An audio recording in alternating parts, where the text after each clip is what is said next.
We continue to keep things knowing that at some point in time, some hard decisions are going to have to be made.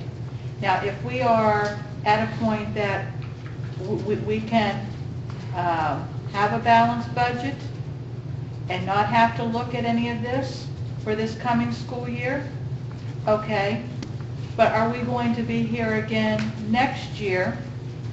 Because there's no indication that there's going to be additional funding coming from other places. And so at some point I say, how long are we going to kick that can down the road and then being in a situation that we have no other choices? And I know we're having a discussion, and that's why I bring this up. I would like to, our students are first and foremost, and we must keep them safe. Parents also have a responsibility. By Mr. Mathias. Is there a second? Second. Seconded by Ms. Geisinger. Any further discussion? Okay. Without further comment, and I didn't mean to put more pressure on you or anyone else on the board, all those in favor, please signify by stating aye. Aye. Aye. Those opposed, it was a unanimous vote. Let them eat cake.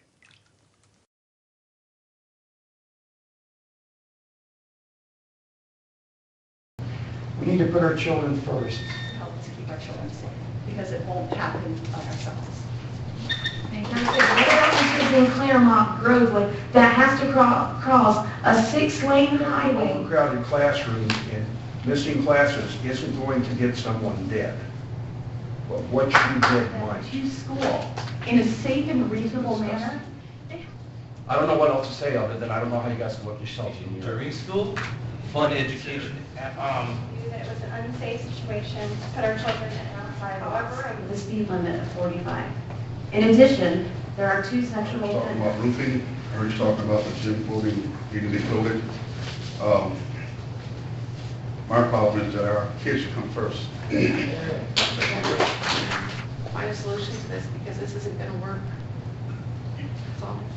A 27-year-old male was hit and left to die, and he died alone on the side of the road.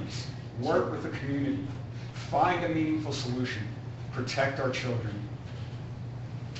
And I need a solution by Monday. Or a walk pool, where the heck am I supposed to turn to get that information? I don't know my neighbors.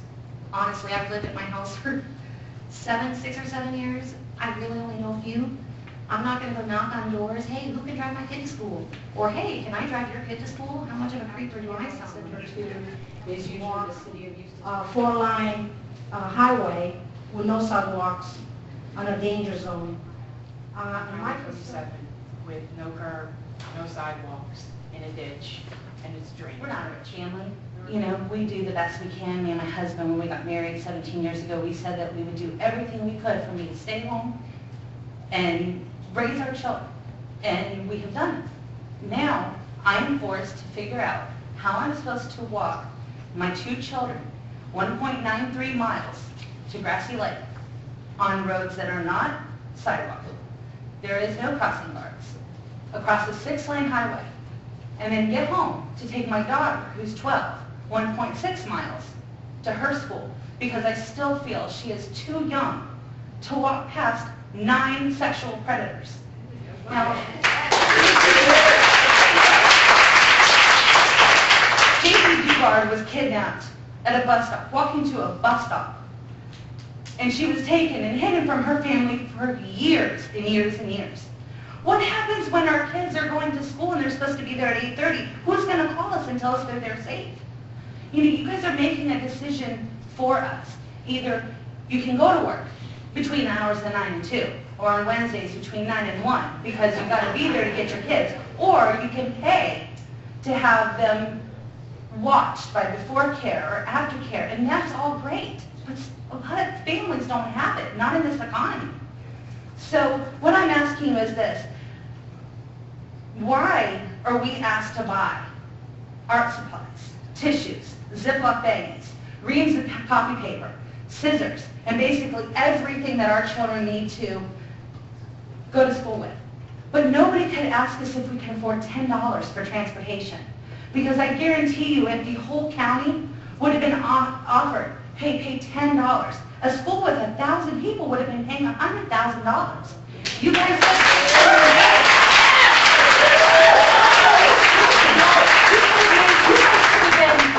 way up there, millions of dollars, just by asking us to pay $10. I've been asked to pay $20 for art or for science lab fees. I think that also, you guys know that we are in a day and age of email, and we all are going to get our mail at our post office box or wherever we receive our mail.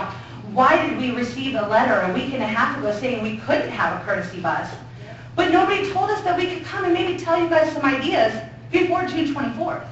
I would gladly have came up here before June 24th. I really would have.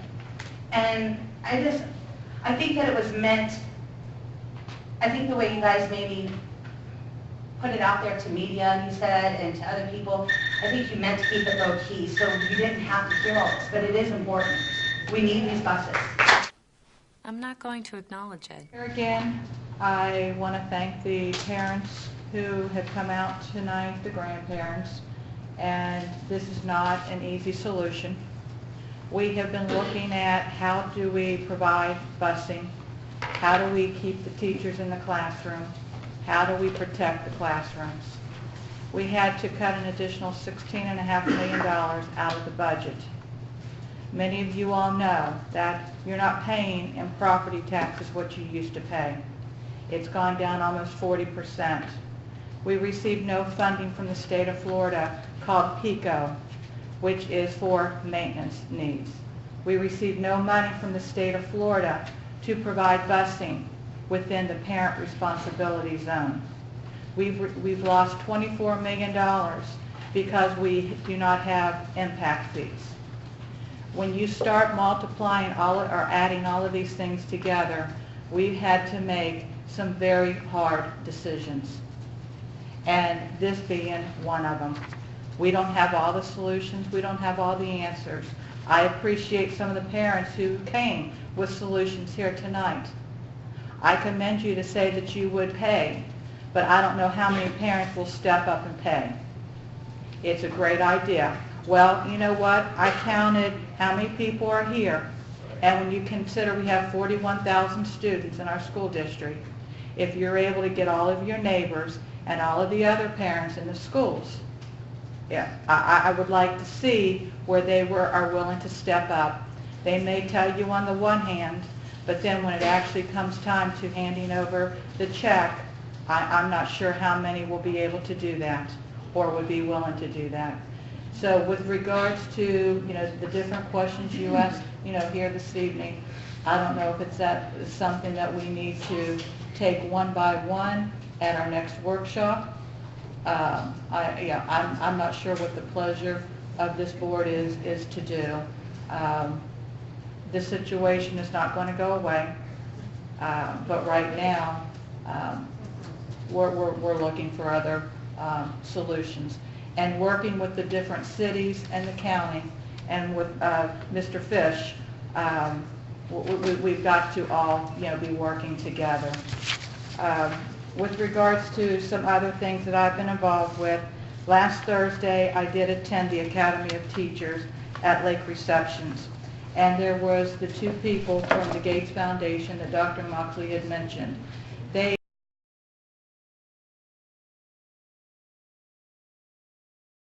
get their children in danger is an irresponsible move. I need to pray for you all. After I pray for all the innocent children affected by this decision. And thought about my 5-year-old granddaughter walking. We live on a state highway. It is unmaintained. There is no crosswalk. There is no crossing guard.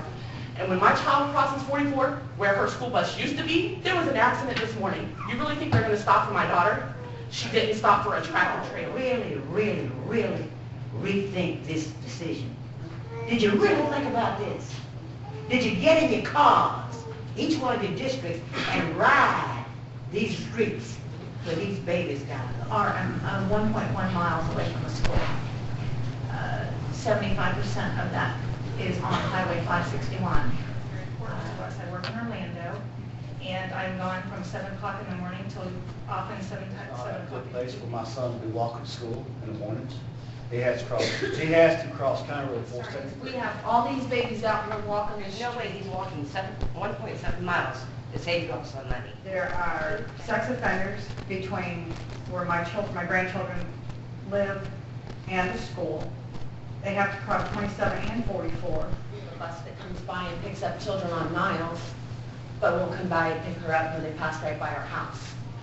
She passes through 2 deadly intersections where people have been killed in car crashes, Division in Wolf Branch and Mountain Lake Road in Wolf Branch. She just turned 10. It's not safe for her to walk. So close, in fact, that the neighbors that we used to ride the bus with are still outside the 2-mile mark, and they're able to ride the bus. My son is 7 and in the 1st grade. He repeated kindergarten because without going too far into medical history, he's unable to keep focused on one task for very long. The 43 minutes it would take me to walk alone would take him more than an hour because he's likely to get distracted. 1 mile rule of previous years. 12 years old, he has to walk on Abrams Road all the way to Orange Avenue. There's no sidewalks at all, no sidewalks. All the way to school, there's no sidewalk. She is 11 years old. She goes to Round Lake Elementary. We live 1.6 miles from the school. There's no sidewalks. There's a 4-foot ditch, not 2 feet from the road, that she would have to try to jump or walk into traffic. She's in the IEP program at her school. We do not have a car to get her back and forth to school. And since you took her bus away, she runs the risk of getting hit on Wolf Branch Road on the way or coming home from school. I'm 11. I go to Round Lake Elementary. Every day for the entire school year, I had to walk 1.6 miles every day.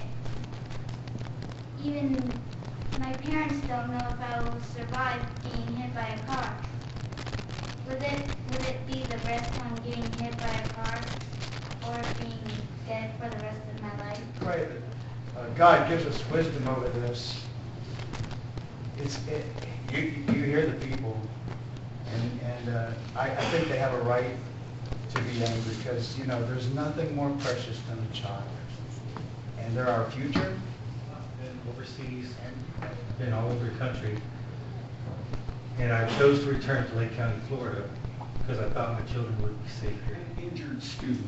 You cannot educate a dead student. Don't tell us how much you care. Show us how much you care. Tonight are the initial 276 signatures voting no confidence in this board's ability to make a decision.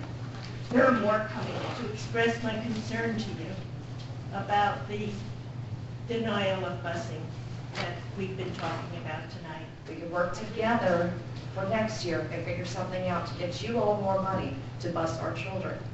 But right now, you've got to take it out of your reserves, do what you need to get these kids and put them safe. It's inexcusable that so many children need to walk past sex offenders. They need to go on highways that are 55-mile-an-hour zones. The school district, I love my son's school. I would Last not- meeting you all said, this isn't my responsibility, it's his, it's hers. Last Friday, I was supposed to be walking with a group of kids to where one of their parents worked at Walkersville from school, but a thunderstorm came and no walkers were allowed to leave the school. The school was looking out for my safety, but put me in a position that scared me to death. I would have already been almost home by then if I had a bus. I was instructed to call my mom, but due to having my brothers and my dad to pick up before anybody else. But where's the leadership, the care, and the concern? You hear all of our stories. I have the papers too that I will hand over, the petitions, the signatures. Bottom line is I'm not going to pay another a dime in taxes to any of you to bring my buses back. I pay enough for these buses to already be here, and neither should anybody else take another dime out of their pocket. Should pay anybody for buses. You see what I'm saying?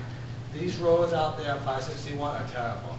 There's a picture here, right in front of the school. I don't know where that camera thing is, but...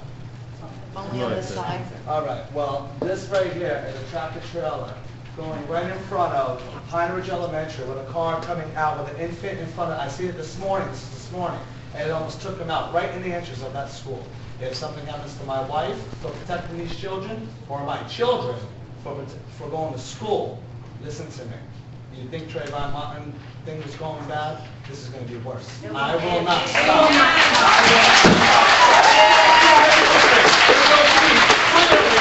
You guys screwed up. Elementary. I'm a retired sergeant from Orlando Police Department. I spent a couple of decades working school zones, so I think I know what's safe and what's not.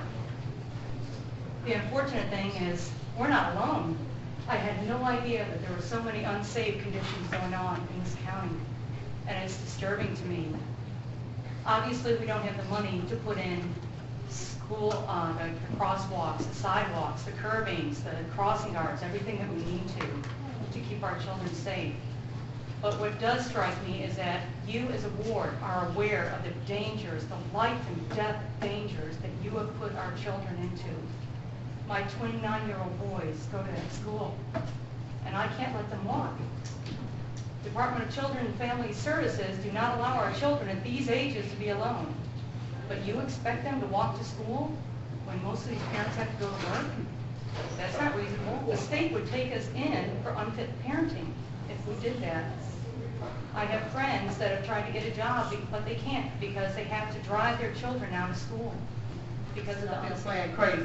Miss Fisher, I called her. She never returned my call. That's fine. Y'all already knew before school took place, this was going to be a problem. You all knew that. So why didn't y'all have some crossing guards out here on 44B for the kids?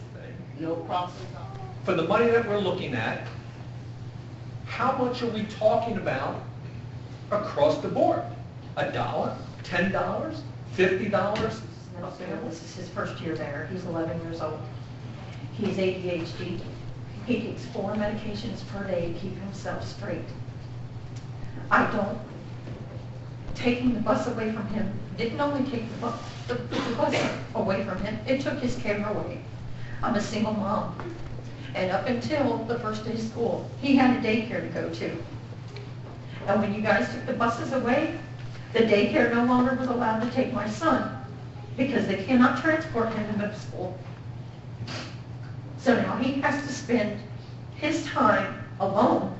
I leave at 7 in the morning to work, and he has to be home alone before and after school because I don't get home until 6 o'clock. That's why I was late today. Not only that, our home in the past year was broken into twice. And you expect my 11-year-old son to go back home to a house where he's afraid to walk out to the car at night by himself when I'm in the house with him. You have no idea what you've done to us. And I'm not asking. I am begging you to take away or to put back in the courtesy busing because without it, I don't know what I'm going to do. Because my son cannot be home by himself the way he is. And I'm not the only one, and obviously that's true. But the fact that I don't have anybody here to help care for my son is just making things worse. Do you ever get tired of these ridiculous stories? Board members, and I agree with much of what has been said. I take offense when people think that we don't care about your kids. We all have kids, and we have kids in the Lake County school system, and we also have kids who have gone through the Lake County school system. So to say that we don't care, sometimes you need to sit on this side and see all the different things that we go through to make some very, very tough decisions. This was a very tough decision that we made. As Todd said, we learned a lot of things through this, some things that I think that we can go back and reevaluate and figure out. But we also need our entire community to come together. It is all of our responsibilities to make sure that our children are safe. One of the things that has concerned me that I hear time and time again about how are you going to let 5-year-olds walk? Well, who's home when that 5-year-old gets home at the end of the day? Is there anybody home when that 5-year-old gets home? Or is that 5-year-old arriving home by him or herself? Even if they got to ride a bus, they may still have had to walk a quarter to a half a mile. So that concerns me right there. We all need to be looking out for one another. There is something, and I'm not sure if it's something that we can implement here in Lake County, but I did print this off today, and I'll give it to the superintendent. It's called the Walking School Bus, combining safety, fun, and the walk to school. And it's by Safe Routes and the National Highway Transportation and Safety Administration. So I think that there might be some things that we can do in order to, with the walking situations, if you'll pass that down. We also need to be working with our cities and our county. And I agree.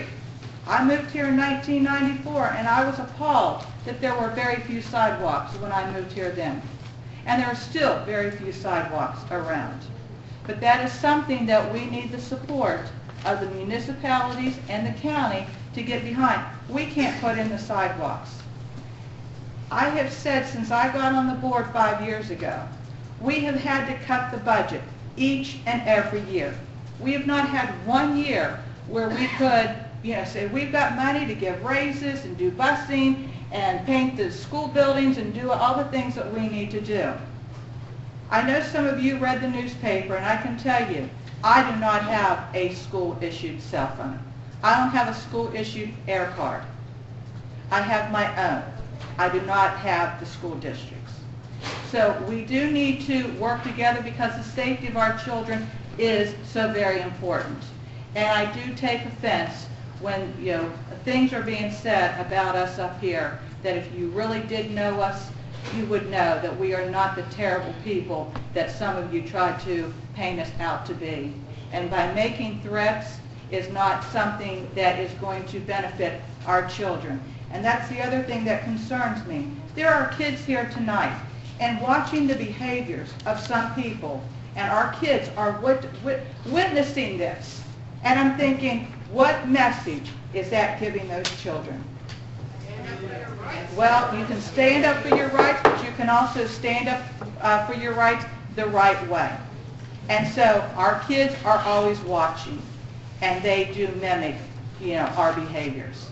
So I want us to continue to see what we can do to bring the hazardous walking conditions to us. I have gotten calls saying this area is hazardous. I agree, but unless the city or the county will say that that is a hazardous walking condition, it's not a hazardous walking condition, no matter what you think or what I may think. And so we all have to be working together. Thank you very much. Madam Superintendent, I think that this is a safety issue. I'm deeming it a safety issue, and I would like to have a special board meeting as soon as possible.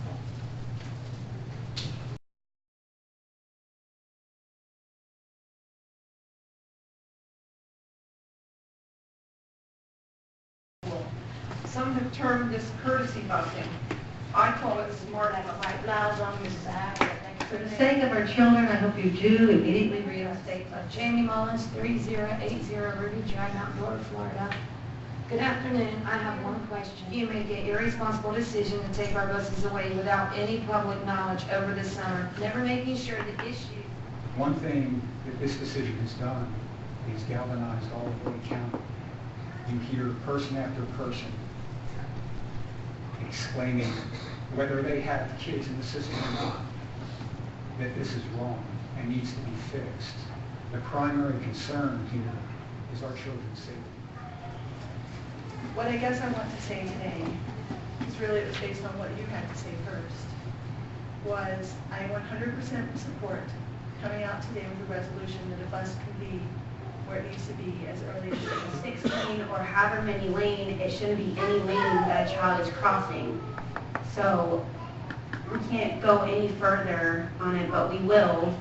On July 22nd, I raised concerns of the kids that will be affected with the Boys and Girls Club. Our numbers have shown that it's affected close to 400 kids, and I shared that through the Boys and Girls Club that we've had 0 teen pregnancy in elementary. Who have to pass over, I can do this, who have no sidewalks because the sidewalks are closed because they are being constructed along State Road 50, who have to cross over the on-off ramps to State Road 27. As well as, I am also here to be my daughter's champion because she crosses over 22 lanes of road to get to school. Change anything. These children are walking across 561 with zero protection. The sheriff's department aren't out there. The school teachers can't be out there. The teachers can't be out there. My child is right back there. He's no taller than this podium. There's no possible way you can expect a child like that. Again, I want you to look at what you're doing. You know, whether I heard a suggestion about meeting with board members, but everybody needs to look at the whole picture. The French can be fickle, and Her Majesty would do well to be more attentive. Life is getting harder for the people of France. The bread shortage is grave. And I think before we can even take a vote today, we need to have the facts in front of us. I need to hear from Mr. Fender as to how many buses and how many drivers do we have that we can put back on the road, and when can we put them back on the road?